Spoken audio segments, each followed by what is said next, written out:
Hello friends, welcome to দেশি fitness Bangla. আজকে তোমাদের আরেকটা ভিডিও নিয়ে চলে এসেছি। তোমরা থাম্বনেল দেখে তো বুঝতেই পেরেছো আজকে টপিক কী হতে চলে। তো অনেকে ভাবে, অনেকে যারা নতুন নতুন জিম করছে বা যারা জিম করে অনেকে ভাবে হয়তো যে শীতকালে ব্যায়াম করে আমাদের হয়তো সেরকম কোনো বেনিফিট নেই। প্রচুর ঠান্ডা পড়েছে, তোমরা দেখতে পাচ্ছ, শীতকালে ব্যায়াম করছি ধর সেরকম কোনো পাম খাচ্ছে না শরীরে, বা শীতে ব্যায়াম করছি ধর শীতে মনে হয় কোনো শরীর মাসেল গ্রো হয় না, কিছুই হয় না। তোমাদের এই একটা ভুল ধারণা আছে। এই ধারণাটা তোমাদের আজকে বলবো কি কারণে, কেন বা কি বৃত্তান্ত। দেখো, সত্যি গরমকালে আমাদের মনে হয় শরীর যে সবসময় যে শরীর হিট হয় খুব তাড়াতাড়ি, পাম হয়। কারণ হচ্ছে যে আমরা যখন ওয়ার্কআউট করছি, ওয়ার্কআউট করার সময় যে ঘাম হচ্ছে না, ঘামটাই আমাদের শরীরকে বুঝিয়ে দেয় যে আমরা হয়তো সঠিকভাবে ব্যায়াম করছি। এবার শীতকালে কী হচ্ছে, শীতকালে সেই ঘামটা কিন্তু সেইভাবে তৈরি হয় না। কিন্তু কিন্তু একটা উপকার তোমাদের হবে শীতকালে ব্যায়াম করে, যেটা আমি তোমায় বলছি যে শীতকালে তোমরা যদি লক্ষ্য করো, যারা সঠিকভাবে ব্যায়াম করছে বা মন দিয়ে ব্যায়াম করতে চাইছে, তারা দেখবে যে গরমকালের তুলনায় শীতকালে কিন্তু বেশি ওয়ার্কআউট করতে পারছে। এর একটাই কারণ হচ্ছে শরীর থেকে ঘাম। শীতকালে আমাদের ঘাম বেরোচ্ছে না, অর্থাৎ শরীরে সোডিয়াম বেরোচ্ছে না বলে কিন্তু আমাদের এনার্জিটা বেশি রয়েছে। এনার্জি বেশি থাকার কারণে আমরা ব্যায়াম বেশি করতে পারছি বা ওয়ার্কআউট বেশি করতে পারছি।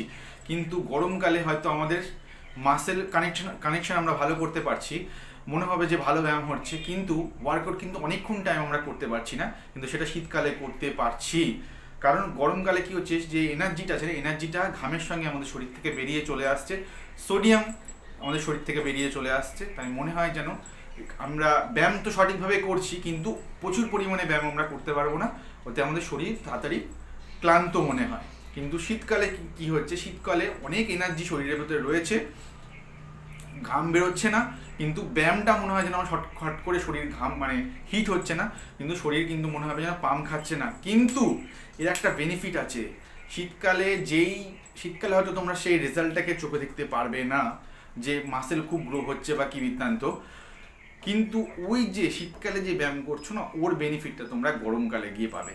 ওর যে বেনিফিট আছে, তোমরা এতদিন ধরে ব্যায়াম করছো, শীতকালে ব্যায়াম করার পরে ওর যে বেনিফিট যেটা আছে, তোমরা যেটা চাইছো সেটার রেজাল্ট তোমরা পাবে কিন্তু গরম, অর্থাৎ সামারে। ঠিক আছে? তো তোমরা বুঝতে পেরেছো আমি কি বলতে চাইছি। তো যেমনি গরমকালে ব্যায়াম করার প্রয়োজন, শীতকালেও কিন্তু ব্যায়াম করা সেরকম প্রয়োজন। ওয়ার্কআউট শীতকালেও করা দরকার। ঠিক আছে? তো ওয়ার্কআউট করতে থাকো।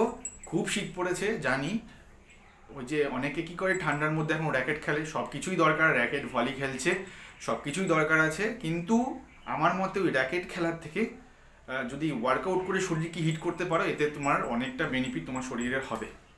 ঠিক আছে? সবাই ভালো থাকো, সুস্থ থাকো। আর যদি ভিডিও ভালো লাগে অবশ্যই চ্যানেলটাকে সাবস্ক্রাইব করে নিও। এরকম টাইপের ভিডিও আমি আনবো সামনে। কীভাবে ফ্যাট লস করবো সেই জার্নিও আনবো। যদি কোনো তোমাদের রিকোয়ারমেন্ট থাকে, কোনো কিছু জানার ইচ্ছে থাকে, তাহলে তোমরা অবশ্যই আমাদের ভিডিওতে কমেন্ট করে দিও। আমাদের ইনস্টাগ্রাম আছে দেশি ফিটনেস বাংলা, বা আমাকেও ফলো করতে পারো ইনস্টাগ্রামে, শুভ চক্রবর্তী নামে আমার ইনস্টাগ্রামে রয়েছে, তোমাদের ডেসক্রিপশানে লিঙ্ক দিয়ে দেবো। তো আমাদের পার্সোনাল মেসেজও করতে পারো, যে সেই মেসেজটার অ্যান্সার আমি আমার ভিডিওর মাধ্যমে কিন্তু তোমাদের সামনে তুলে ধরবো। তো সবাই ভালো থাকো, সুস্থ থাকো, আর ব্যায়াম করতে থাকো। টাটা।